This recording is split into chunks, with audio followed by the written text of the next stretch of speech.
नेपाली जनताले चुनावभन्दा पहिला हेर्नै पर्ने यो भिडियो एकचोटि हेर्नु, सोच्नु अनि भोट दिनु। भोट आफ्नो खेर नफाल्नु के।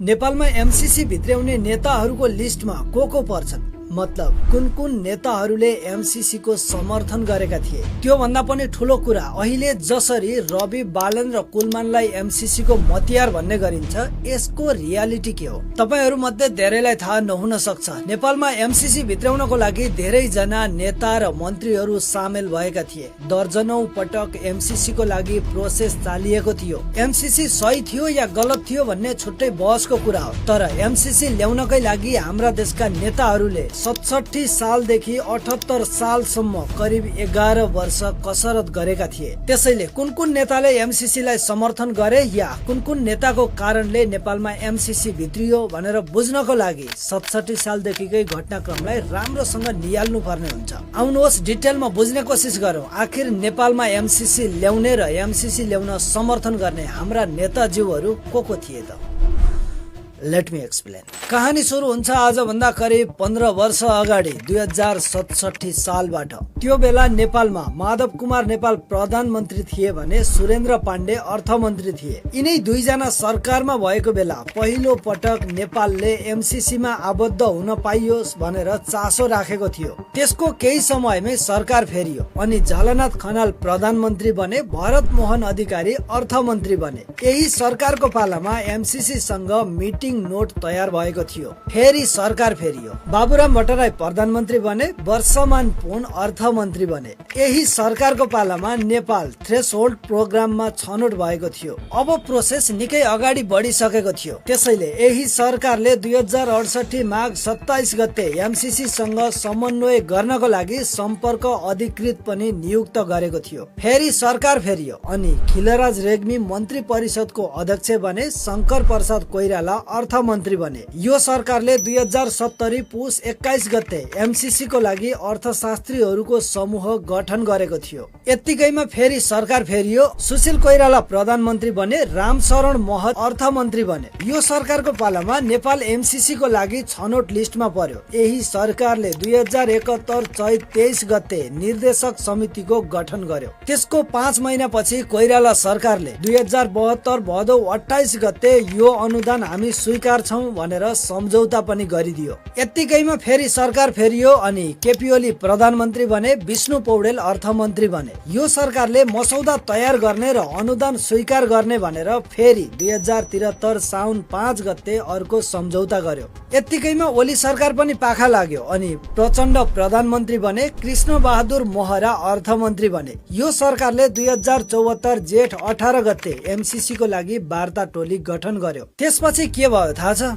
फेरि सरकार फेरियो अनि शेरबहादुर देउबा प्रधानमन्त्री बने, ज्ञानेन्द्र बहादुर कार्की अर्थमन्त्री बने। यो सरकारले 2074 साउन 10 गते एमसीसी स्वीकार गर्नको लागि मन्त्री परिषदमा प्रस्ताव पेश गर्न स्वीकृति दियो। यही सरकारले भदौ 19 गते मन्त्री परिषदले एमसीसी मा सिग्नेचर धस्काउनु पर्छ भनेर निर्णय पनि गर्यो। निर्णय मात्रै होइन, त्यही दिन हतार एमसीसी मा सिग्नेचर पनि गरियो। नेपालको तर्फबाट एमसीसी मा यिनै ज्ञानेन्द्र कार्कीले हस्ताक्षर गरेका थिए। तपाईलाई लाग्यो होला अब यत्तिकैमा कहानी सकिएछ, तर मेन कहानी त अब सुरु हुन्छ। यत्तिकैमा सरकार फेरियो अनि ओली सरकार बन्यो। ओली सरकारले 2075 वैशाख 5 गते एमसीए नेपाल गठन गर्यो। एमसीसी बाट आएको पैसा कहाँ र कसरी खर्च गर्ने भनेर यही एमसीए ले डिसाइड गर्ने सिस्टम बनाइयो। यहाँनिर तपाईले बुझ्नै पर्ने कुरा चाहिँ के हो भने एमसीसी पास भए पनि, एमसीए गठन गरे पनि त्यो बेलासम्म एमसीसी लाई संसदबाट अनुमोदन गरिएको थिएन र यस्ता विदेशी सम्झौताहरूलाई संसदबाट अनुमोदन गर्नु जरुरी पनि थिएन। तर 2075 माघ 25 गते ओली सरकारले एमसीसी लाई संसदबाटै अनुमोदन गराउनु पर्छ भनेर संसदमा पेश गर्ने निर्णय गर्यो। त्यति मात्रै होइन, प्रधानमन्त्री केपी ओली नै थिए, अर्थमन्त्री युवराज खतिवडा थिए। यही सरकारले फेरि 2076 असार 30 गते अनुमोदनको लागि संसदमा एमसीसी दर्ता गरिदियो। अब जताततै विरोध हुन थाल्यो, आन्दोलन चर्किन थाल्यो। प्रतिपक्षमा हुनेहरू एमसीसी यसरी पास गर्न मिल्दैन भनेर कराउन थाले। यत्तिकैमा सरकार फेरियो अनि शेरबहादुर देउबा फेरि प्रधानमन्त्री बने। देउबा सरकारको पालामा काङ्ग्रेस, माओवादी, नेकपा एस, जसपा सबै मिलेर 2078 फागुन 8 गते एउटा सहमति गरे। त्यो सहमति थियो सबै मिलेर जसरी पनि एमसीसीलाई संसदबाटै अनुमोदन गराएरै छाड्ने। सहमति हुनासाथ त्यही दिन एमसीसीलाई प्रतिनिधि सभामा टेबल गरियो। त्यसको 7 दिनपछि फागुन 15 गते एमसीसीलाई संसदबाट अनुमोदित गरिएको थियो। हुन्छ भन्ने पक्षका मान्य सदस्यहरूको बहुमत भएकोले नेपाल सरकार र अमेरिकी सहयोग निकाय मिलेनियम च्यालेन्ज कर्पोरेसन बीच भएको अनुदान सहायता सम्झौता अनुमोदन गरियोस् भन्ने प्रस्ताव पारित भएको घोषणा गर्दछु। 67 सालदेखि 78 सालसम्मको यो 11 वर्षको अवधिमा जो सत्तामा पुगे सबैले केही न केही एमसीसी को लागि प्रोसेस गरेकै देखिन्छ। यहाँ एउटा दुईटा नेताहरूको कुरा छैन, संसदहरू मिलेर बहुमत पुर्याएर अनुमोदन भएको थियो। यसको लागि राजनीतिक दलहरू नै एकजुट भएका थिए। फरक यति हो कि कसैले खुलेर समर्थन गरे, कसैले भित्रभित्रै समर्थन गरे। केही नेताहरूले विरोध पनि गरेका थिए, तर उनीहरूको संख्या धेरै कम थियो। शीर्ष नेताहरूले त्यो बेला के भनेका थिए भनेर तपाईलाई थाहा नहुन सक्छ। यी फुटेज हेर्नुहोस्। पहिले पढ्नु पर्यो एमसीसी कहाँ छ राष्ट्रघाती। मैले हेर्न काहीँ राष्ट्रघात देखाएको छैन। मैले हिजो यो पारित भएपछि म निकै खुसी छु।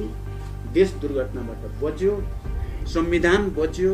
अनुमोदनका लागि प्रतीक्षा गरिरहेको एमसीसी जस्ता कुराहरू पारित गर्नुपर्नेछ। फेरि पनि म यहाँ भन्न चाहन्छु, यो एमसीसी सहमतिबाट अब हामी पछाडि हट्दाखेरि ठुलो एउटा सङ्कट हामीसँग आइपर्दैछ। अहिलेका राष्ट्रपति रामचन्द्र पौडेलले एमसीसी पास गर्न दलहरूलाई एकजुट बनाउने भूमिका निर्वाह गरेका थिए। गगन थापाले त एमसीसी को बारेमा रोस्टमबाटै मजाले सबैलाई पढाइरहेको भिडियो पनि भाइरल भएको थियो। यसलाई राष्ट्रघाती भनिएको छ। म राष्ट्रघाती भनिएको छ। स्वाधीनता तलमाथि यो सम्झौताको कारणले गर्दा हुन्छ भनिएको छ। कहीँ कतै तलमाथि भयो भने म काठमाडौँको सांसद हुँ। थानकोट कटाइयोस्, नागरिकता खोसियोस्, चारपाटे मुडियोस्, सम्पत्ति विवरण बुझाएको छु। सम्माननीय सभामुख महोदय, कांग्रेस नेता विमलेन्द्र निधिले एमसीसी पास नगरे देशको विश्वसनीयता नै गुम्छ भनेर सपोर्ट गरेका थिए। विश्व प्रकाश र धनराज गुरुङ लगायतका नेताहरूले पनि खुलेरै समर्थन गरेका थिए। सुरेन्द्र पाण्डेले त एमसीसी पास नगरे नेपालको अर्थतन्त्र नै संकटमा पर्छसम्म भनेका थिए। मोहन आचार्यले पनि देश हितमै छ भनेर एमसीसी लाई समर्थन गरेका थिए। ईश्वर पोखरेलले पनि एमसीसी को खुलेरै समर्थन गरेका थिए। यसरी खुलेरै समर्थन गर्ने अरू पनि धेरै छन्। सबैको बारेमा भन्न थाल्यो भने यो भिडियो 3 घण्टाको हुन्छ। तपाई यति बुझ्नुहोस् कि संसदमै बहुमत पुग्यो, दलहरू नै एकजुट भएका थिए भने समर्थन गर्नेहरूको संख्या कति थियो होला। त्यति बेला रवि लामिछानेले जनतासँग सिधा कुरा चलाउँथे। उनी राजनीतिमा आएकै थिएन। उनले आफ्नो न्युजमा एमसीसी लाई कसरी कभर गरेका थिए तपाई आफै हेर्नुहोस्। तर कसैले कसैलाई बिना शर्त, बिना आफ्नो फाइदा र बिना स्वार्थ गाली पनि गर्दैन भने अमेरिका जस्तो देशले 51 अर्ब पैसा त्यत्तिकै दिन्छ भनेर सोच्नु चाहिँ मूर्खता हो। जब 51 अर्बका लागि उसका शर्तहरू घोसेमुन्टो लगाएर किन सही धस्काउनु पर्यो? स्वाभिमान गुम्ने डर बोकेर, अमेरिकी प्रभाव बढ्ने डर बोकेर किन लिनु पर्यो हामीलाई त्यो जब 51 अर्ब?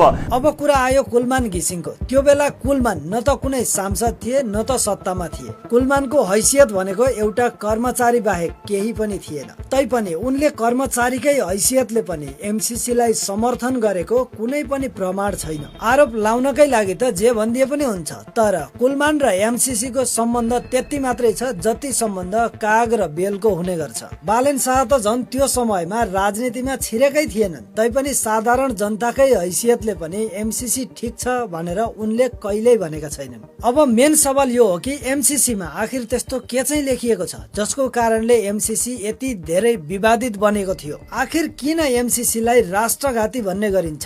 यदि तपाईँ यो टपिकमा भिडियो हेर्न चाहनुहुन्छ भने कमेन्टमा यस लेख्न नबिर्सनुहोस्। तपाईलाई यो भिडियो कस्तो लाग्यो? भिडियो मन पर्यो भने लाइक गर्न नबिर्सनुहोस्। अर्को भिडियोमा फेरि भेटौँला।